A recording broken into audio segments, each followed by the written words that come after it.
Hello, my name is Lee Mallon, and this is the first episode of my series on how to use AI tools. First up we have is ChatGPT. Basically, I'm just going to walk through from the complete beginning what these tools can do, how they work, and also, even if you're not technical, the crazy things you can do with them. Let's get started. So if you're not familiar with ChatGPT, let's give you a quick bit of background. So there's a company called OpenAI, and in November they released this product called ChatGPT. It's an interface that you can see here, very similar to like iMessage or WhatsApp. And it was the first interface that OpenAI created that was really accessible to a more mainstream audience. This is based on so ChatGPT is GTP 3.5. There was GTP 1, 2, and 3. But the way in which you used to use them technologies was quite developer-centric, and this was the first basically mainstream wrapper. And it had this one feature to it in particular, which was, and we'll break it down, which is where you have a chat, it has context of that conversation. So you can say, my name is Lee, and then later in the conversation, you can ask it your name, and it will basically remember. That came out in November, and then 2 months ago, OpenAI released ChatGPT 4, which was a bit of a step up in its understanding, reasoning, and its ability to know when it's maybe presenting something that's not true. Now, what I mean by that, and this is the thing I think a lot of people forget or are not fully aware of with this technology, is ChatGPT is based on a concept called large language models. A large language model is whereby, imagine you've just been given every book ever created, every website, every comment on Facebook, and you've read every single thing. So you now have a point-in-time view of the world based on the internet. For you to then recall that information, for example, what's the capital of England, we're quite easy to find. Now, you're not going to England and asking an official, like, what is the capital? What you're doing is basically taking a Wikipedia page, 50,000 TripAdvisor reviews, some storybooks, and all that information comes together as it does in the human brain and goes, the capital of England must be London. Now, that's quite a simplistic one, but if you then extend it into more subjective matters, for example, describe to me the Battle of 1066, it's going to basically create a narrative based on your prompt. So it's going to search for information, but it's not going to pull an article from Wikipedia. It's going to completely generate it to the point that if you ask it the same question twice, you'll get a completely different response. Now, well, that's amazing because it gives you the ability to really personalize the information. It does mean it will generate stuff that is not necessarily true. For example, web links or more computational information. I'll give you some examples. So you have to kind of take the output of this as a acceleration to your own domain expertise. So if you know about law and then you get it to draft your contract, your ability to read through the contract and know things that are good or bad, or if you're a software developer, you can read through the code. It's definitely at this stage an accelerant, not a replacement for that person. It's just a good thing to remember. So let's get started. So unfortunately, we can't use GTP4 because this is the fourth time I've tried to record this video and I've used my allowance for today. So we're going to use 3.5. 3.5 is still great. It just doesn't have the full extent of reasoning that 4 does. So we're going to start off with something quite simple. We're going to ask the AI to write us a resignation letter. So also, like, I'm going to purposely make spelling.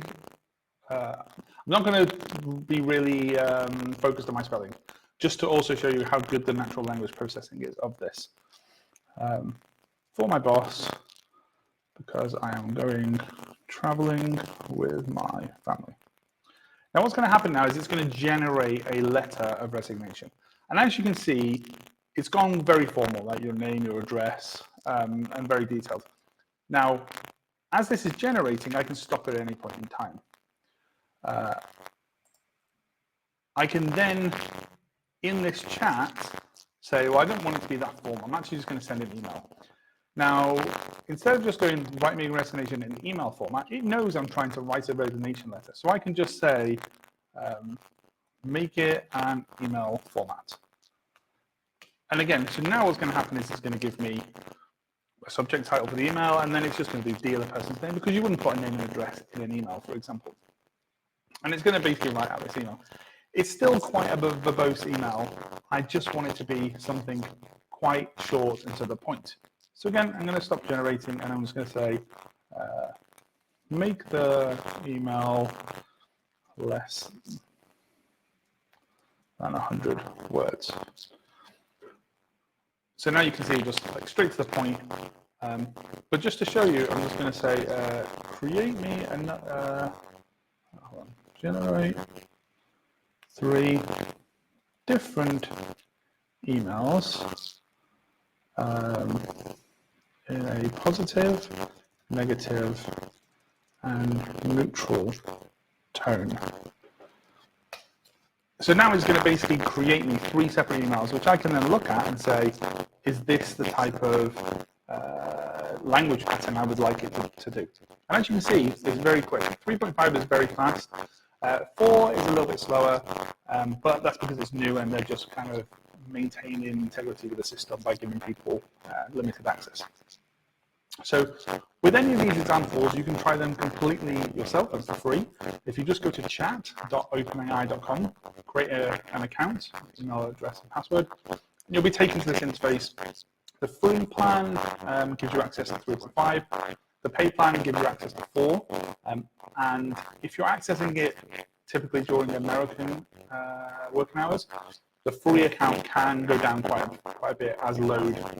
Over 100 million people are using this at the moment. So if you're finding it very useful, you might want to look at the paid plan. So now we've done our kind of resignation letter, I'm going to go like into a few more bits of content just to give you the broadness. So resignation letter is a pretty obvious thing. So now if I wanted to create some content, so I want to write a blog. So let's say, give me blog titles, 10 of them. And you see how my language in here isn't very logical. It's kind of a bit over there. Normally you say like, give me 10, provide 10 headlines for blogs. So I'm going to be a little bit bad grammar. Give me blog titles, 10 of them, on the topic of AI in media. Now, what it's going to do now is it's basically going to generate these 10 headlines, which obviously is great. Most of the time when it does this, if you're a domain expert in a certain area, it doesn't generate you anything really out there or shocking, but it is just a great brainstorming tool to then instill your own kind of ideas and expand on them a bit. Now here, you would think I'd be able to, okay, so now I have to grab number 5 and then drop it in here and say, write me a blog post. But actually you don't, because in here, it knows that that one is number 5. So I can say, can you expand on point 5? So it's going to grab the unleashing potential of AI in automation and media production and kind of give you an introduction. It's going to flesh out a bit of breakdown of it. In theory, it's writing the whole post to some degree. I could then say, let's stop at generation and say, okay, create that blog post in 700 words. And give AI a positive tone. So now it's going to generate me a 700-word article where AI is interested. I could then flip it and say, give me a negative tone, and it's going to do the same way as it did in the email. And you know, that is how you're seeing a lot on social media now, that the content generation game has kind of changed a lot. A few weeks ago, I released a video of how I created a TripAdvisor focus on families in a weekend by generating 2,500 pages for every city, every capital city in the world. And And that's kind of the way this is going. Like, so for example, if we take that travel thing as an example, so here I can just say, give me 10 things to do in Paris. So, you know, it's going to spit out 10 activities, I imagine, like the Louvre, the Tower, Triomphe, etc., etc. Now, what I'm going to say is, we're going to stop this narration. I'm going to say, for a family with a child under 6 years. So now what's going to happen is it's going to give me back a list of things to do. But as you can see, the descriptions are less formal and they're more specific to what a child would be interested in the content. If I pick them, for example, here, number 6 is the zoo. You know, child will love seeing lions, giraffes, and monkeys. Again, excellent. I can then say, for point 6, where can I eat nearby? Now, what you can see now is it's giving me a list of restaurants, but it also knows I'm going with my child. So it's now giving me stuff that potentially my child will like the restaurant as well. Like, it's truly mind-blowing, the ability to string together these quite logical terms and look through the noise of language. So let's say now, one thing personally I quite like doing is movie recommendations. So I'm trying to find films me and my family can watch from like 85 to 95, which are not in like IMDb 200. So I'd say, give me a list of 10 movies from 85 to 95. Again, not specifying 1985 to 95, again, just making this assumption, and it's going to spit out all obvious stuff that you can imagine. And then I can say, make them family friendly, and featuring one of the following actors. And then we're going to go with, say, let's say Tom Hanks, let's just call the Cruises, and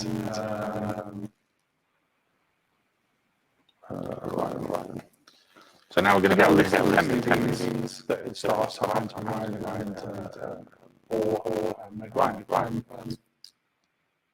The speed of which is quite quick now. I can take that list and then basically do movies for the entire week and pulling things in. Again, it's all very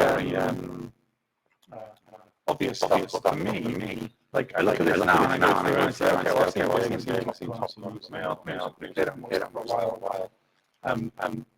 Stevenson of course. Joe the Volcano. I've never heard of that movie. And so I'm like, okay, that's something I'm now going to try and apply. Again, that would have been the top 100, because the characters, feeling, you start to get a real personalization of what this technology can bring to the table. Now, off the back of that, you know, this is quite content heavy stuff.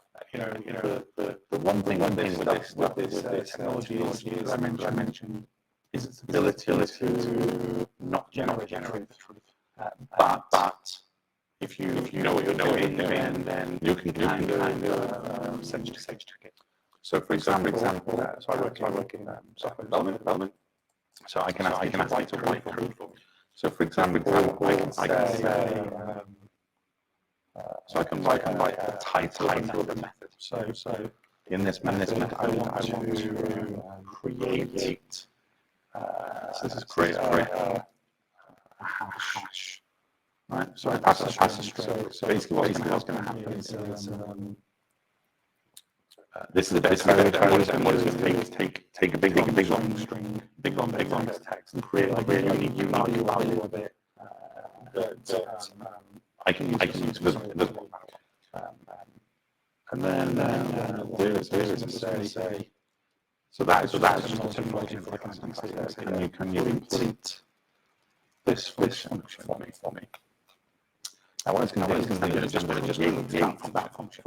Now, if you know familiar with development, good, bad.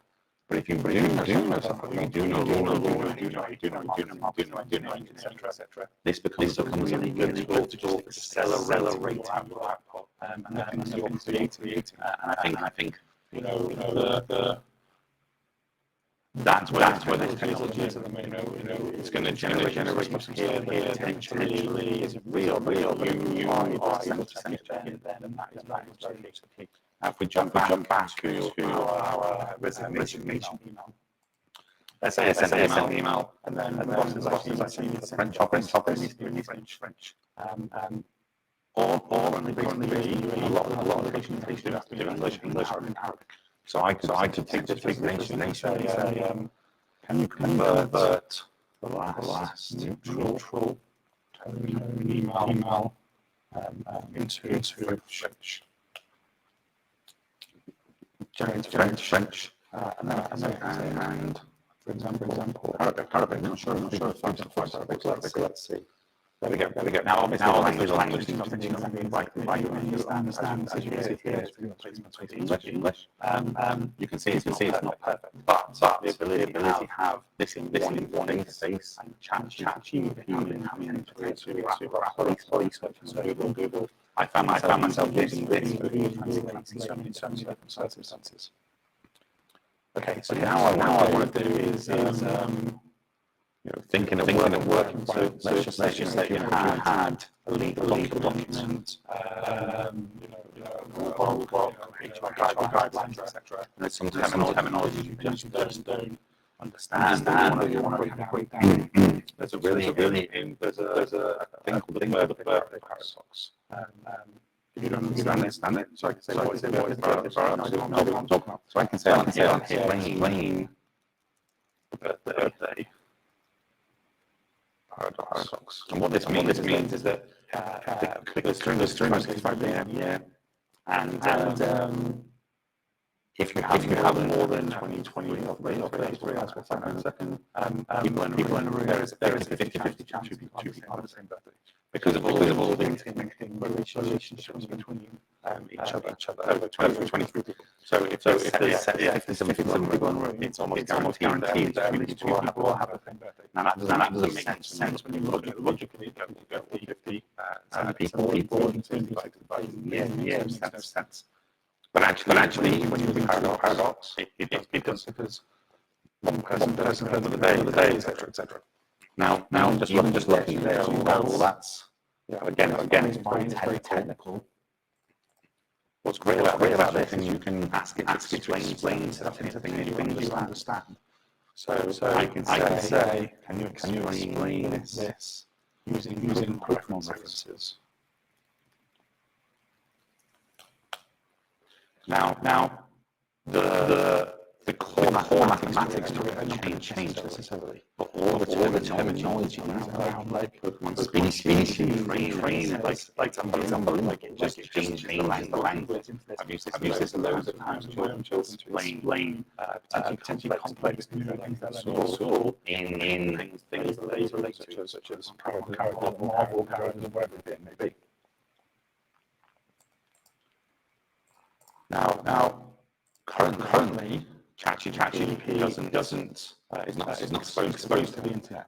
Soon it's going to have this concept of plugins, be able to pull in things. But for the time being, it sits within its own bubble, so you have to provide it all the information. So, for example, if I went to the BBC website, BBC.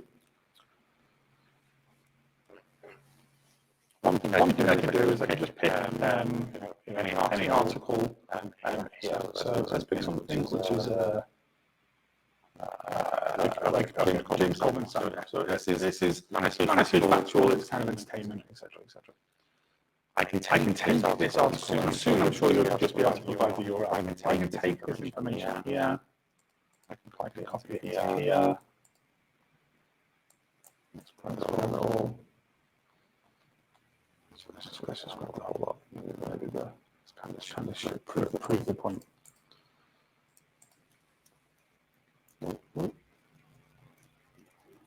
Okay, so this is the whole article.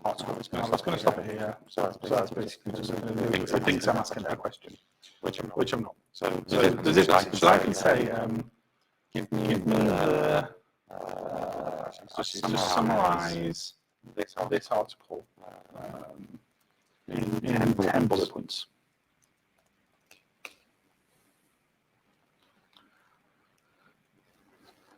And now I get just a quick summary. Now, this might not be a news article. This could be that HR guidelines. That could be that rule book. It could be a lengthy contract. Now, of course, you don't want to use the summary as a definitive way to do something in a legal sense, but you can get a quick sense of that document from this summarization.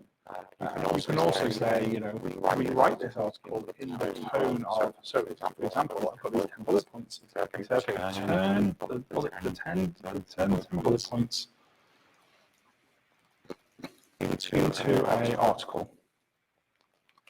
So it's now going to take that, them 10 points, not the original document, and create this mini blog post. I'm going to say, write the article in the style of,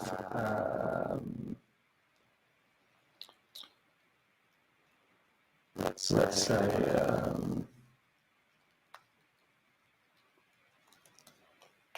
in the style of Tarantino. Do you know, actually, I'm going to stop it there because the language is probably not going to be great. You can see, though, this is how you can just keep chaining these things together, and create some quite interesting stuff. The one good thing is this article is down here, so now I can ask it, what is the sentiment of the original article? I get this nice, you know, nostalgia, it's very well, it makes complete sense. If you had to give it a score from minus 100 negative to plus 100 positive, what score would you give? Plus 75, pretty positive. I think it wouldn't be surprising for a farewell episode. Now, the one thing that for me was a massive game changer in using this technology was the ability to control the output. I did another video called Creating Generative APIs where I go into this in more detail. But if you, let's say, for example, I wanted that, I put in an article of some sort and I want to get that plus 75 value out. I don't care about any of this other bit. I can actually make it do that. So I could say, give me the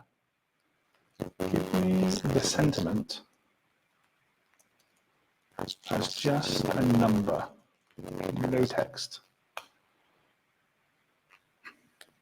Now, this is the prime example. You see how now it's plus 65?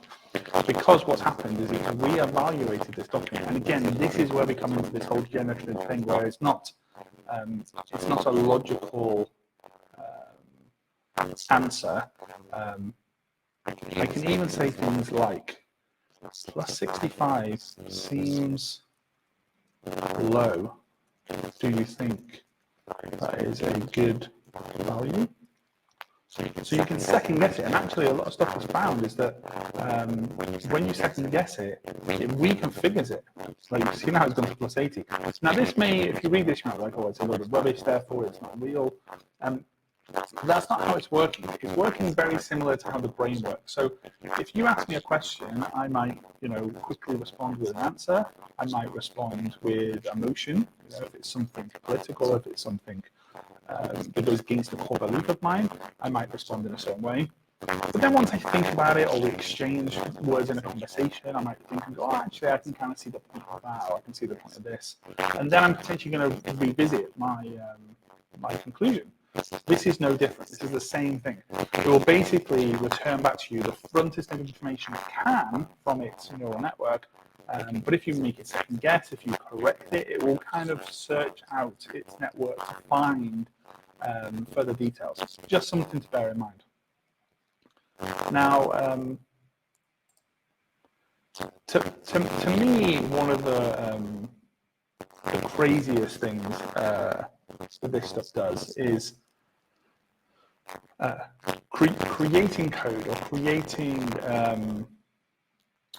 domain-specific language stuff. And what I mean by that is, so let's give an example. So if I wanted to create a basic web page that just said hello on it, I would write, this would be my web page.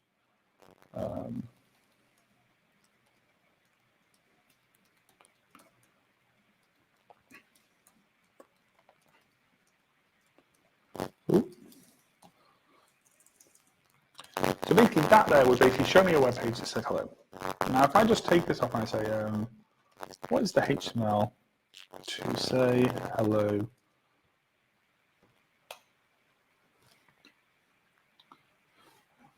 Okay, so that's basically said, okay, so H1 hello or a P, this is how you could do it. So then if I said, create me the HTML for a page that says hello in a H1 element. Actually, we'll leave that spelling bad.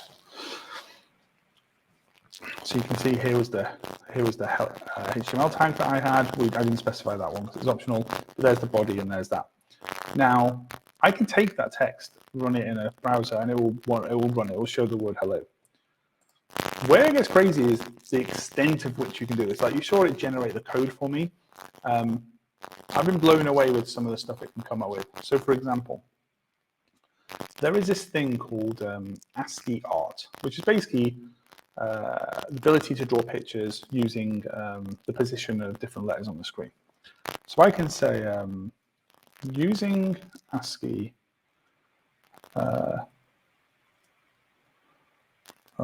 draw me a heart. Okay, so that's what it thinks is a heart, simple representation. I can then also, actually, let me open up another.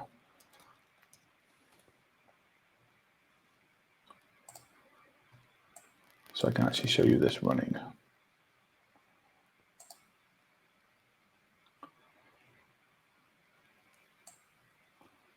Okay. So this is CodePen. CodePen is a thing you can just run in your browser, codepen.io. So I can take this HTML here, I can put it on there, and it's basically gonna show me it on the bottom. Okay.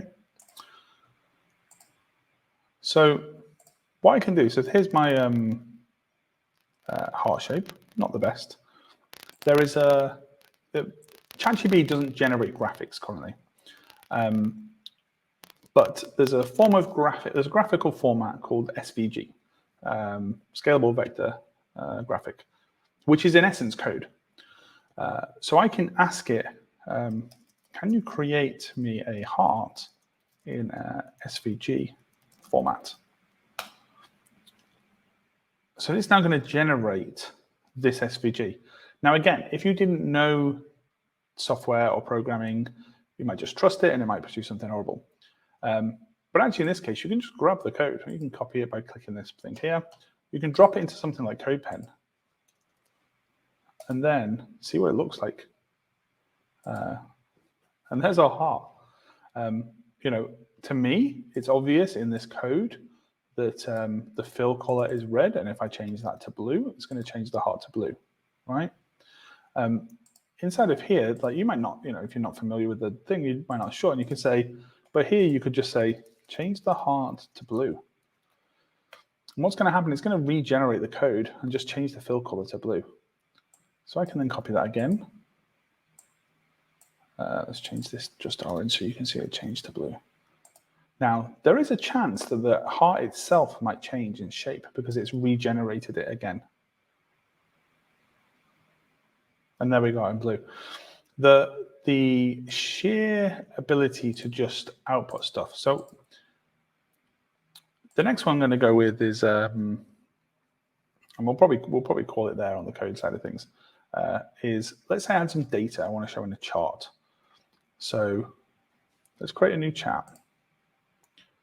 And this is a great example for someone who is not technical and needs to represent some information and doesn't want to, use kind of software tools. So let's say I'm going to ask it to generate me some data, but let's assume you have some. So generate me some fake data for weather temperatures. Again, I'm going to do the spelling wrong. In 20 random cities in the world for March. Okay, so here we go. It's going to basically generate these temperatures. But if you look, like I said, and it wasn't my intention. My intention was for it to pick a random day in March, but it has actually gone and grabbed temperatures of roughly what that temperature would be in March. Now it's returned this information in this. Well, that's not very helpful for me. So I'm say return the list in a thing called JSON. So JSON is a programming format.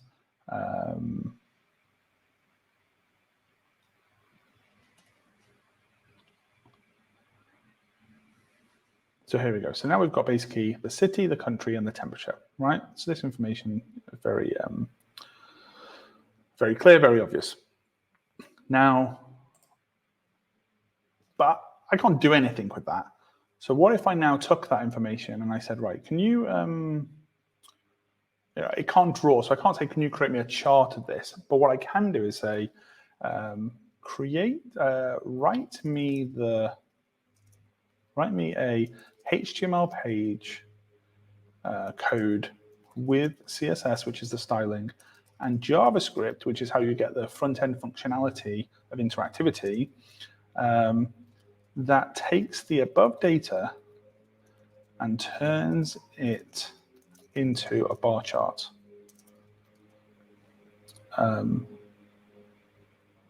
Now, when I press enter, I would assume it wouldn't work.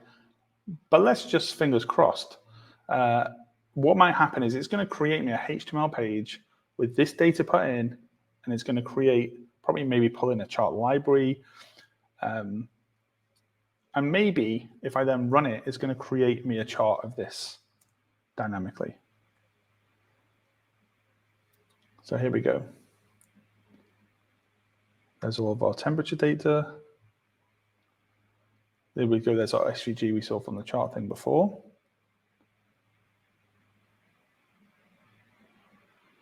Okay, you see how, and also where it's slowing down. I think that's also because of the way it's pulling in the temperature. It's checking the date. We've got 20 of these to go, so this is going to take a minute. I'm quite excited. Okay, now here we are at the function. So this is it creating a bar chart. Okay, we're using D3. D3 is a visual library. That's a good sign. Okay, so what's happened here? So this is interesting. So there is a thing called tokens, and things have a token length, which means it can only return back to you a certain amount of information. A token is typically a word, but it could be a syllable if it's a longer word. So what's happened here is we've run out of tokens. So I can say, I can just tell it to carry on. Now, potentially what should happen is you should just carry on writing the code. But let's see what happens. It's probably redigesting what it's already said. Okay, we've lost a bit of the kind of coding functionality, and it's kind of dropped in a little bit here. Okay, this is quite interesting.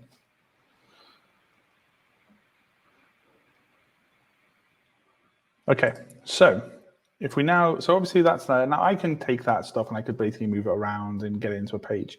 But let's assume that's like, you look at it, you go, oh, that's rubbish, I can't really do that. Okay, can you now create the HTML page without comments? I just need the code. So this hopefully means that when it comes back, it will be within the token limit, and therefore it'll just be within the one file. So here we go. This is now going to spit it all back out. We haven't got any explanations, any details. The library's been put in as a script tag this time because now it's worked out what it's doing. We're grabbing the data. Again, we're regenerating each time. It's not pulling it from the conversation thread, unfortunately.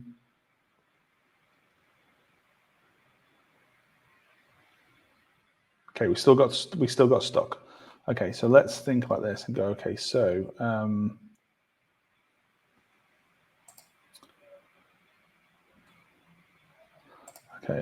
and this now comes back to where we have this problem where we know it's going to do it, and it just is down to the language and how we can extract this stuff from it. So, and this is the key with these tools, is then you have to start thinking, how do I hack around the system to get to what I want?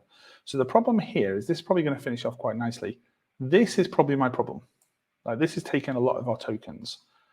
So if I ask it, and with GTP4, you get more tokens again. So this probably would have returned. So if I say, return the HTML page, but only for 3 random cities. Actually, let's do 5 because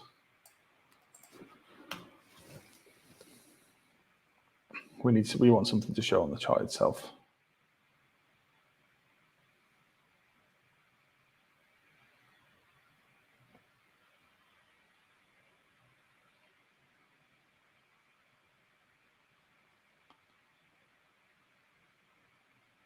Okay, we've got our cities, generating our chart.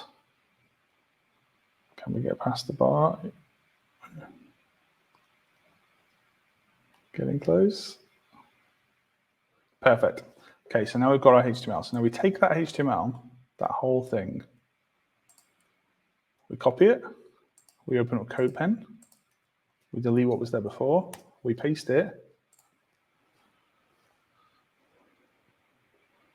boom.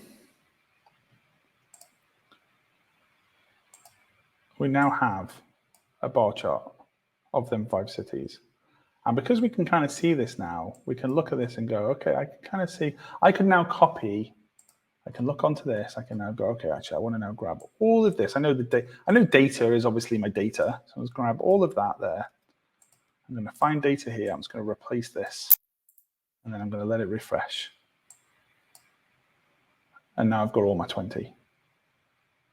And I could keep extending this and be like, okay, well, I haven't got names, so let's add names to the anchor and change the colors depending on if the temperature is over, 20 degrees. But this basically, as you can see, this just opens up a lot of opportunity. You can create a graph, you can create a summarization of a document, you get it to write you content, you get it to explain something to you in a more simplistic way. And it doesn't stop there. The stuff that's potentially going to come in the future, is crazy. Simple things like, plan me a treasure hunt in a house in the theme of superheroes for children under 10. And it's just going to give me this kind of treasure hunt plan of what you do, and I can then go, okay, well, how do I make this? How do you? Actually, that's a really good one. Let's stop that. Okay. So one thing for me that was really impressive about this technology was, at the moment it doesn't do images. So, but a lot of stuff you can kind of find the language equivalent of. So, for example, origami. Origami is all about folds. So if I said, I want to make a origami, probably wrong, plane. How do I do that?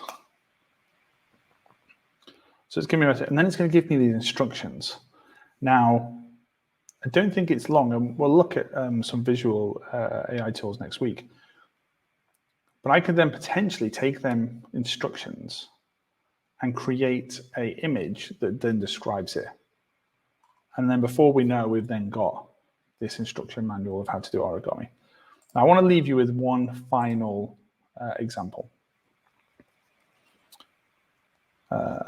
which is something that for me, kind of sums it up. So, we've done the content, we've done the explanation. To me, these conversational chat windows are actually like a little micro universe. I wrote a blog about this around the concept of writing stories and building up these characters. But I think it can go a lot further. And potentially it will start to model people, characters, stories, companies, cities, worlds, etc. But for the case of just making it fun for now, I can say, I want to write a story about two bears going on holiday. Okay. So I'm going to just say that, but I'm going to stop it. So I don't want it to write my story for me yet. But I want it to know I want to write a story. I have two bears. One is called Paul. The other is called Carlos. Again, I'm just going to tell it this, start the generation. Because it knows I'm trying to write a story, so it's going to start writing the story about it. Paul lives in New York City. Carlos lives in Italy. Again, let's stop the story. So if I now say, let's write a story about these two bears going to Italy, it should know that Paul's got to travel and that Carlos is already there.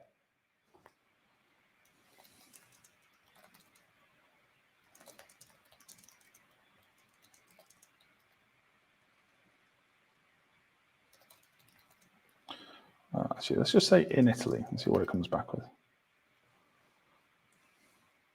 And let's not say the whole story for the moment. Let's just say a story outline.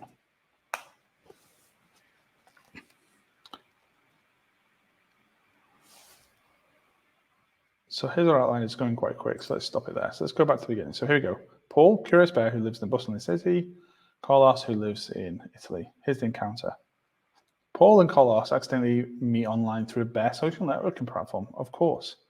They discover a love of travel and want to meet in person. Paul embarks on a journey to Italy. Carlos waits for Paul. So you see how it has this memory and this knowledge of these different characters. Now replace these characters with, family members, birthdays, presents, appointments at school, all these different things. Then you make that into companies and employees, departments. You basically can create this knowledge base inside of this language model around your organization, around your lives, and then talk to it and be able to extract important information, things to do, things that maybe people don't want you to see, like fraud detection and all this type of stuff. It truly is an impressive technology. And I just wanted to give you a quick introduction into how it all works and some examples. But the key is just to play with it. And don't just do an article, like really ask it crazy things. I found it really opens up your brain and makes you think of different, basically just different, it's made me think outside of the box even more than I already do. And I think that is something that is going to really revolutionize how we build everything. Thank you so much. My name is Lee Mallon. This is the first episode of ChatGPT. Next week's episode is all around OpenAI's DALL-E image generation tool. Have a great evening.